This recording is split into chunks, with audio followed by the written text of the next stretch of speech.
দেবগুরু বৃহস্পতি এবং দেব সেনাপতি গ্রহ হচ্ছে মঙ্গলের নক্ষত্রে প্রবেশ প্রায় 100 দিন, অর্থাৎ 20শে আগস্ট থেকে 28শে নভেম্বর পর্যন্ত। এই 100 দিন বৃহস্পতি যেহেতু মঙ্গলের নক্ষত্রে থাকবে, তার জন্য কোন কোন রাশির জাতক জাতিকারা বেশি সাফল্য পেতে পারেন নানান দিক থেকে।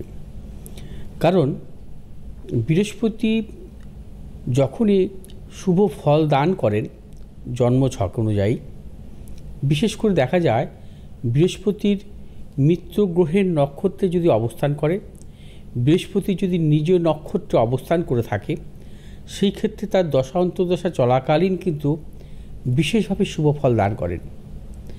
বৃহস্পতি মিত্র নক্ষত্র হচ্ছে মঙ্গল, এবং মঙ্গলের নক্ষত্রে বৃহস্পতি বিশেষভাবে শুভ ফল দান করেন, যেমন গোচরও দান করে থাকেন, তেমন জন্মকালীন জন্মছকের দশা অন্তর্দশা কালেও কিন্তু বৃহস্পতি এবং মঙ্গল দুর্দান্ত ফল দান করে সেই জাতক জাতিকার জন্মছক অনুযায়ী।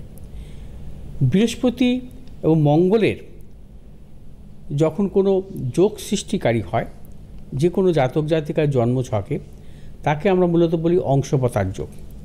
কারণ বৃহস্পতি শনির সঙ্গে যেমন গুরু শৌরী যোগের সৃষ্টি হয়, বৃহস্পতি এবং চন্দ্রের সাথে যেমন জীব যোগের সৃষ্টি পায় বা গজকৌশলী যোগের সৃষ্টি হয়, বৃহস্পতি বুধের সাথে যেমন বিদ্যাবার্তা যোগের সৃষ্টি হয়, ঠিক তেমনিভাবে বৃহস্পতি মঙ্গলের অংশপতার যোগ সৃষ্টি হয়। এবং এই যোগের জাতক জাতিকারা অত্যন্ত সাহসী হয় এবং তাদের অত্যন্ত মেধা থাকে। বিশেষ করে দেখা যায় এই যোগের ক্ষেত্রে অনেক জাতক জাতিকা তারা ফোর্স লাইনে প্রশাসনিক ক্ষেত্রেও নানা রকম সাফল্য পেয়ে থাকেন। এবং বৃহস্পতি মঙ্গলের এই যখনই কোনো দেখা যায় জন্মকালীন কোনো যোগের সৃষ্টি হয়েছে এবং তাদের মধ্যে কিন্তু প্রচণ্ড প্রভাব প্রতিপত্তিও থাকে, তাদের কিন্তু জীবনে সাহস থাকে। এবং অধিকাংশ ক্ষেত্রে দেখা যায় যে আমরা দেখেছি যে এই ধরনের যোগের ক্ষেত্রে তারা অত্যন্ত প্রভাবশালী, অর্থবান এবং যে সরকারি কাজের ক্ষেত্রে তারা কিন্তু সম্মান প্রাপ্তি যোগ তাদের জীবনে হয়।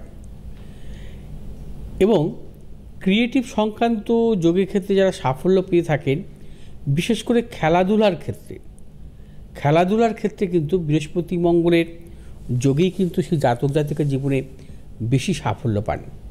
কারণ ক্রিয়েটিভ জগৎ অনেক কিছুই থাকে, সে গান বাজনা বা নৃত্য কলা অনেক কিছুই থাকে। সেই ক্ষেত্রে মূলত আমরা যদি বৃহস্পতির মঙ্গলের যে যোগ সৃষ্টি হয়, সেই ক্ষেত্রে তাদের ক্ষেত্রে দেখা যায় তারা খেলাধুলার ক্ষেত্রে সাফল্য বেশি পেয়ে থাকেন।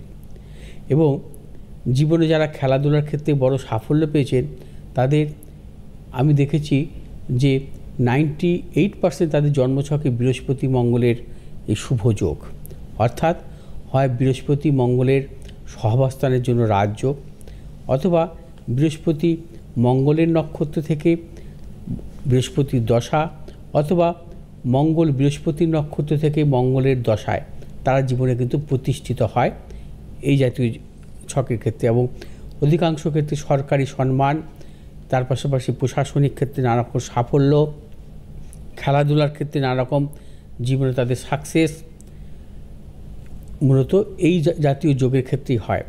অর্থাৎ বৃহস্পতি মঙ্গলের নক্ষত্র থাকা বিশেষভাবে শুভ, এবং সেই ক্ষেত্রে কিন্তু অবশ্যই জাতক জাতিকার জীবনে কিন্তু প্রতিষ্ঠা আসে। এবং বৃহস্পতি মঙ্গলের নক্ষত্রে থাকাকালীন মূলত কয়েকটি রাশির জাতক জাতিকাদের ক্ষেত্রে কিন্তু অবশ্যই সাফল্য আসতে পারে এবং 28শে নভেম্বর পর্যন্ত। এবং তাদের জীবনে এই কয়েকদিনের মধ্যে অর্থাৎ 28শে নভেম্বর পর্যন্ত এই রাশির জাতক জাতিকারা অর্থনৈতিক সাফল্য বা কর্মজনিত সাফল্য, ব্যবসায়িক ক্ষেত্রে সাফল্য, উচ্চশিক্ষার ক্ষেত্রে সাফল্য এবং যে কোনো দিক থেকে তারা নানা রকম অর্থনৈতিক সাফল্য বা সম্পত্তিজনিত সাফল্য আসতে পারে 28শে নভেম্বরের মধ্যে। এবং কোন কোন রাশির জাতক জাতিকারা এই ধরনের সাফল্য পাবেন সেটা আমি অবশ্যই বলবো। আচ্ছা, সামনেই কৌশিকী অমাবস্যা আছে এবং কৌশিকী অমাবস্যার প্রাক্কালে মানে বোধহয় এইটাই হচ্ছে আমার রাতের মানে মঙ্গলবার রাতের শেষ প্রোগ্রাম এবং সামনের মঙ্গলবার কৌশিকী অমাবস্যার সামনের মঙ্গলবার থাকবে রাতে নতুন কিছু নিয়ে আমি আসব। তবে সামনেই যে কৌশিকী অমাবস্যা, এই অমাবস্যা গ্রহদোষ খণ্ডনের জন্য অনেকেই কিন্তু এসছেন বা যারা এখনও চিন্তাভাবনা করছেন তাদের ক্ষেত্রে বলবো বৃহস্পতিবার পর্যন্ত কিন্তু শেষ। বৃহস্পতিবার পর্যন্ত কিন্তু গ্রহদোষ খণ্ডনের জন্য আমার সাথে যোগাযোগ করতে পারেন।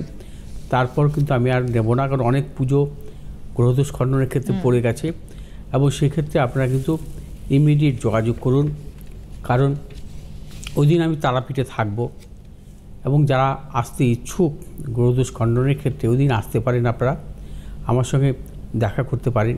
কারণ ওই দিন বিশেষ এই অমাবস্যায় আমি কিন্তু প্রত্যেকটা অমাবস্যায় আমি থাকি তারাপীঠে, ওই অমাবস্যাতেও থাকব এবং আপনাদের গ্রহদোষ খণ্ডনের জন্য সেদিন আমি নিজে উপস্থিত থাকব, অবশ্যই থাকব। এবং আপনারা অনলাইনের মাধ্যমেও দেখতে পারবেন আমার এই পুজো পাঠ। অ্যাস্ট্রোচক্র ভিগুর্সি জাতক এই ইউটিউব চ্যানেল বা ভিগুর্সি জাতক ফেসবুকে আপনারা সম্প্রচার পাবেন, লাইভ সম্প্রচার, এবং সেটা কিন্তু সরাসরি আপনারা আপনাদের যে গ্রহদোষ খণ্ডন বা পুজো পাঠের অনুষ্ঠান দেখতে পাবেন। এবং এই অনুষ্ঠান মূলত আমি দুপুরবেলায় শুরু করব 12টা 1টা থেকে শুরু করে দেব এবং চলবে রাত্রি 2টো 2:30 পর্যন্ত। কারণ সেই দিন হচ্ছে যেমন তারাপীঠ মহাশ্মশান থেকেও পুজো হবে এবং আমার মা সর্বমঙ্গলা মায়ের মন্দিরেও কিন্তু পুজো হবে। সর্বমঙ্গলা মায়ের মন্দিরে সন্ধেবেলা পুজো হয়, সেই পুজো অনুষ্ঠানও কিন্তু আপনারা সরাসরি দেখতে পাবেন। এবং এই বিশেষ পুজো যারা গ্রহদোষ খণ্ডন করতে দিয়েছেন তাদের প্রত্যেককে লিঙ্ক পেয়ে যাবেন, আপনারা অবশ্যই পুজো দেখতে পাবেন। এবং পরবর্তী কী কী করতে হবে সেগুলো আমি সবই আপনাদের জানিয়ে দেব। তবে এখনও যারা ইচ্ছুক এই গ্রহদোষ খণ্ডনের ক্ষেত্রে আপনাদের বৃহস্পতিবার পর্যন্ত কিন্তু আপনাদের সময়, এর মধ্যে কিন্তু যোগাযোগ করে নেবেন। একদম।